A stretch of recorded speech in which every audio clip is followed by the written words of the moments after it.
Thank you. And the winter holiday is popular for travel, but if you haven't booked yet, finding an affordable option this late in the game might be a little tricky. News Channel 9's Christina Galvin has some expert tips to find the best deal. Have you waited until the last minute to book your holiday travel? If you're scrambling to find an affordable flight home or a much-needed getaway over the holidays, Kathy Nastro of Going.com says act now.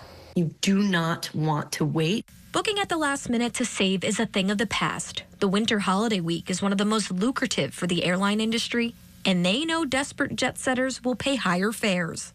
It is much more common for airlines to actually increase prices the closer and closer you get to the day you're looking to fly. Nastro says there are still ways to save. Traveling on the holiday itself can oftentimes present flights 15 to 20% cheaper. You know, that means flying on the Christmas Eve, Christmas Day, for example. If it's a getaway vacation you're after, it's best to be open when it comes to destinations.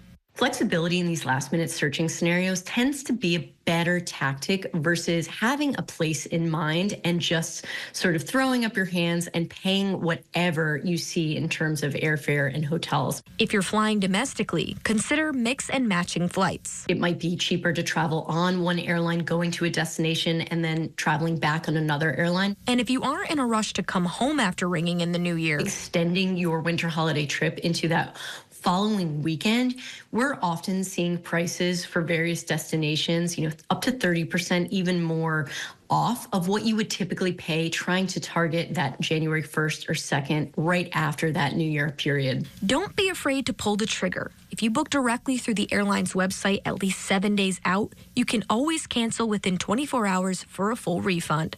And if your flight price drops, you can call the airline and get a travel credit to use in the future up to 5 years, as long as it's not an economy ticket.